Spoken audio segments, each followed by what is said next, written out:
നിങ്ങളുടെ ഫേവറേറ്റ് സീരിയലുകൾ ടിവിയിൽ വരുന്നതിന് മുൻപേ സൺ നെക്സ്റ്റ് ആപ്പിൽ കാണാം. ഇനി എല്ലാവർക്കും മുൻപേ കാണൂ.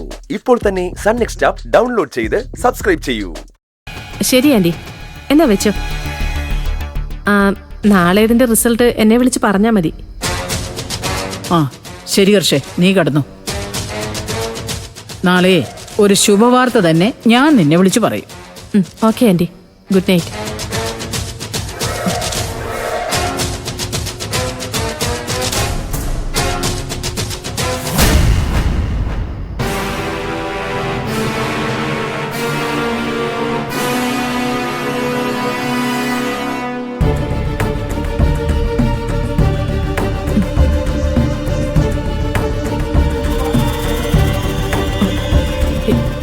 രവിയേട്ടൻ എന്താ എന്നെ ഇങ്ങനെ നോക്കുന്നേ?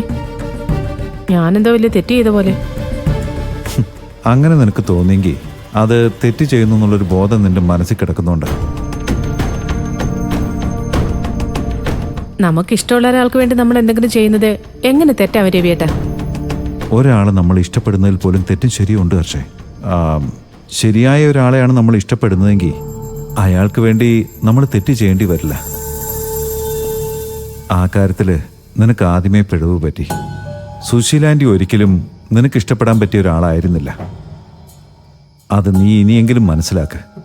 അതുകൊണ്ട് നീ ആ സൗഹൃദം അവസാനിപ്പിക്കണം. ഹർഷ ഒരിക്കലും നന്ദികേട് കാണിക്കില്ല രവിയേട്ട. നിങ്ങള് അങ്ങ് വിദേശത്തായിരുന്നപ്പോഴും ഒരു ഭാഗം തളർന്ന് 1.5 വർഷം രവിയേട്ടൻ ഒന്നിനും പറ്റാതെ ഇരുന്നപ്പോഴും എനിക്ക് തുണയായിരുന്നത് സുശീലാൻറ്റിയെ. നമുക്കൊരു കുഞ്ഞ് ജനിച്ചതിലും തളർന്നു പോയ എന്നെ ഉയർത്തെഴുന്നേൽപ്പിച്ചതിലും ആന്റിയുടെ പരിചരണവും പ്രാർത്ഥനയും ചെറുതായിരുന്നില്ലേ? അത് രവിയേട്ടനെ അറിയാവുന്ന കാര്യമല്ലേ? ഇല്ല ഹർഷേ, എനിക്കതറിയില്ല. ഞാൻ വിശ്വസിക്കുന്നത് നമ്മൾ ഒരുമിച്ച് നിൽക്കുമ്പോൾ വിജയവും നമ്മൾ മാനസികമായി അകന്നു കഴിയുമ്പോൾ നമുക്ക് പരാജയവും ഉണ്ടാവുന്നതായിട്ടാ. അല്ലാതെ സുശീലാൻറ്റി നമ്മുടെ ജീവിതത്തിൽ എന്തെങ്കിലും ഒരു പോസിറ്റീവായ സ്വാധീനം ഉണ്ടാക്കിയിട്ടുണ്ടെന്ന് എനിക്ക് തോന്നിയിട്ടില്ല ഹർഷേ. എന്നാ ആ സ്ത്രീ നമുക്ക് നെഗറ്റീവ് എനർജി മാത്രമേ തന്നിട്ടുള്ളൂ എന്ന് തോന്നാറുണ്ട്. അവര് കാരണം അവരുടെ കുടുംബം മാത്രമല്ല, നമ്മുടെ കുടുംബം തകരും. അതിനിട വരുത്തരുതെന്ന് മാത്രമേ എനിക്ക് പറയാനുള്ളൂ.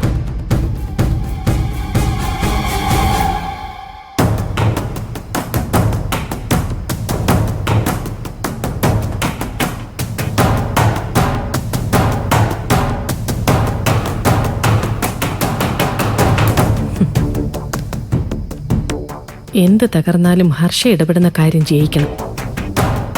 അത് ഹർഷയുടെ വിജയമാ. നാളെ സുശീലാൻറ്റി തുടങ്ങാൻ പോകുന്ന തീക്കളി ഹർഷയുടെ മറ്റൊരു വിജയമായിരിക്കും.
അമ്മ ഇത് എന്ത് ചെയ്യാ?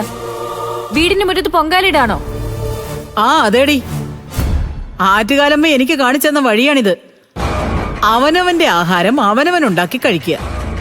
അപ്പൊ പിന്നെ നിന്റെ ഒന്നും മുഖം കാണണ്ടല്ലോ.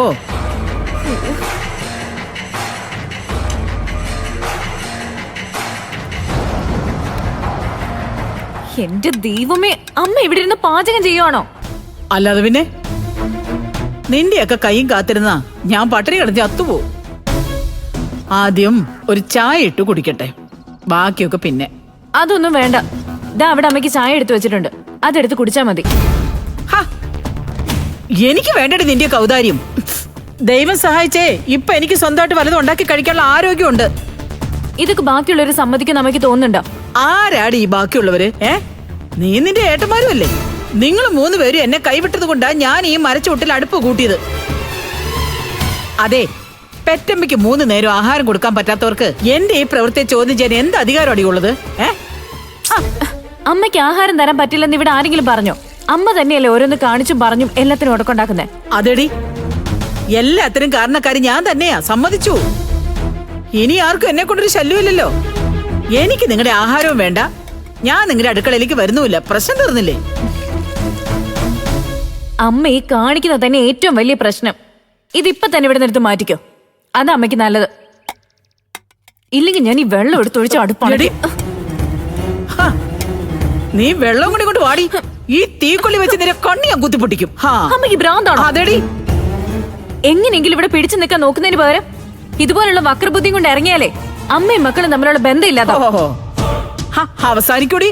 അല്ലെങ്കിൽ തന്നെ മക്കൾക്ക് ഇപ്പൊ അമ്മയുമായിട്ട് എന്ത് ബന്ധമുള്ളത്? എന്റെ ആൺമക്കൾക്കേ അവരുടെ ഭാര്യമാരെ മതി. നിനക്ക് നിന്റെ ഭർത്താവിനെയും.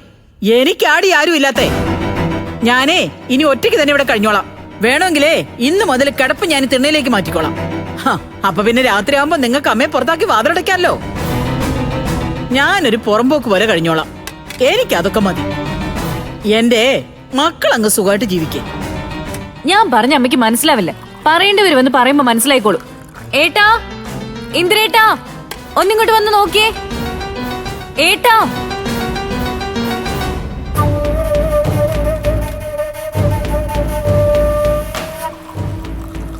ഇന്ദ്രേട്ടാ, സത്യേട്ടാ, ഒന്ന് വേഗം വാ. ശ്യാമേട്ടാ, അത് നോക്ക്, അമ്മ അവിടെ ഇരുന്ന് പാചകം തുടങ്ങിയിരിക്കുക. പാചകം? നീ എന്താ ഈ പറയുന്നേ? അങ്ങോട്ട് ചെന്ന് നോക്ക്, അപ്പൊ കാണാം. ഇന്ദ്രേട്ടാ, ഇന്ദ്രേട്ടാ,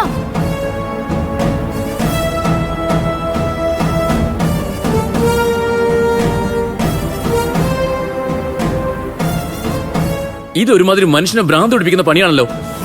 അമ്മയ്ക്ക് ഇവിടെ എന്തിന്റെ കുറവുണ്ടായിട്ടാ മുറ്റത്ത് അടുപ്പൂട്ടിരിക്കുന്നത്? സോന ചായ ഉണ്ടാക്കിക്കൊണ്ട് വന്നതാണല്ലോ, പിന്നെന്തിനാ ഇവിടെ ചായ ഉണ്ടാക്കിയത്?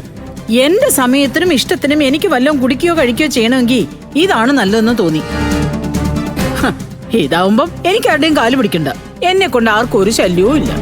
അതെ, ഇത് ഞങ്ങൾക്കൊരു ശല്യമാ. വീടിനകത്ത് എല്ലാ സൗകര്യങ്ങളും ഉണ്ടായിട്ടും പിന്നെ ഈ മുറ്റത്ത് ഇങ്ങനെ ഒരു അടുപ്പ് കൂട്ടിയതേ അത് ഞങ്ങളെ മാനം കെടുത്താൻ വേണ്ടിയല്ലേ? ഇതിലെന്താ സത്യം ഇത്ര നാണക്കേട്? ഗ്യാസും കറണ്ടും ഒക്കെ വരുന്നതിന് മുമ്പ് ഞാൻ നിങ്ങൾക്കൊക്കെ ആഹാരം ഉണ്ടാക്കി തന്നത് ഇതുപോലുള്ള അടുപ്പിലാ. അതെ, വിറകടുപ്പിലുണ്ടാക്കിയ ആഹാരത്തിന്റെ രുചിയൊന്നും ഈ ഗ്യാസ് അടുപ്പിലുണ്ടാക്കിയ ആഹാരത്തിനുണ്ടാവില്ല.